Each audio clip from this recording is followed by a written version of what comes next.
Hi, my name is Héctor Atienza, and this is the final project for the subject English for Professional and Academic Communication. I'm studying Mechanical Engineering at Polytechnic University in Madrid. Hope you enjoy the video.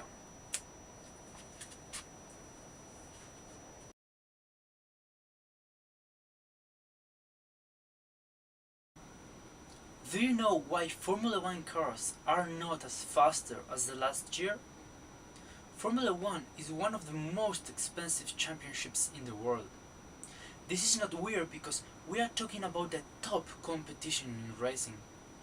But with the financial crisis and the environmental concerns, Formula 1 regulations are being changed to reach a greener and a cheaper competition.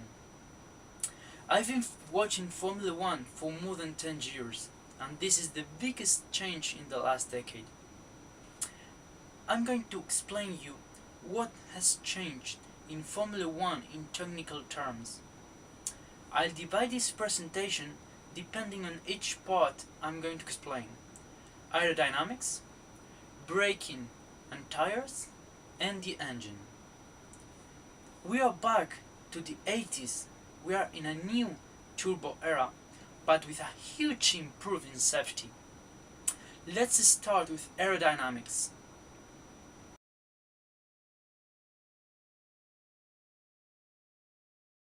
Changes are easy to identify in this area. I'm going to divide the car in three parts: the front part from the front wing to the side pods, the middle part from the side pods to the exhaust, and the rear part from the exhaust to the end of the car. The most visual change is in the front nose. A lower front nose is compulsory since this season for safety reasons. To complete with this, teams have developed three types of front nose. I'm going to name them as what they look like. We have the nearly symmetric nose of Lotus, the vacuum nose of Mercedes and Ferrari, and the penis appendix of the rest of the teams. Personally, I prefer the Lotus or Mercedes choice. Also, the front wing is narrower. This means less grip in the front tires. In the middle part of the car, side pods are more or less bigger depending on the needs of each intercooler. The rear part, however, has been completely redefined.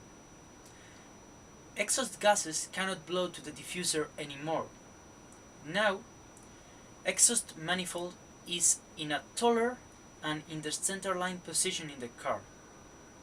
Also, beam wing in the rear wing has been eliminated. These are the main changes in aerodynamics. Now, let's talk about tires and braking system.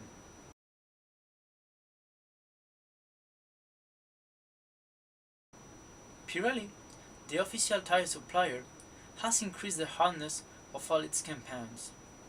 This means a lower grip but a higher lifespan to avoid the problems they had last year. But tires are nothing without a properly braking system. In 2014, the brake pedal is not mechanically connected to the oil brake conducts.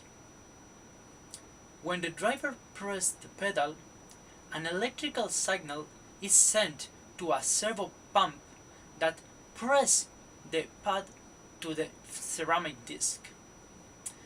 This means that the driver doesn't feel the braking anymore, so it's very important to calibrate it correctly by driver's mechanics. Now let's talk about the last part, the engine.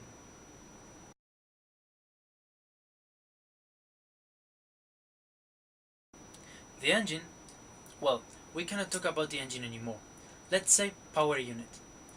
The power unit is made with two electric motor generators and a battery, bigger than this, and an internal combustion engine. The internal combustion engine is a V6 cylinders, 1.6 liters capacity with supercharger. One motor is connected to the supercharger to eliminate what is called turbo lag. The turbo lag is the lack of power in low revs until exhaust gases have enough energy to compress the intake air. The other motor is connected to the rear wheels to give them extra power. This means that we are watching the first Formula One hybrid car. Here ends the technical part of this video.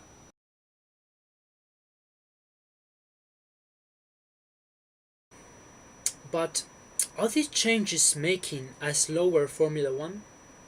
No. The main problem is that new regulation includes two new rules that doesn't allow Formula One to give all its performance. There is a 100 liters store limit and a 100 per hour fuel flow limit during the whole race that only lets the engine to work at 80% capacity. For me, this is the main problem of this season. In conclusion, it's obviously that we need to be more fuel efficient in order to save money and protect the environment. But if this means that Formula One doesn't roar as it did and is not the fastest competition in the world, we cannot be talking about Formula One anymore.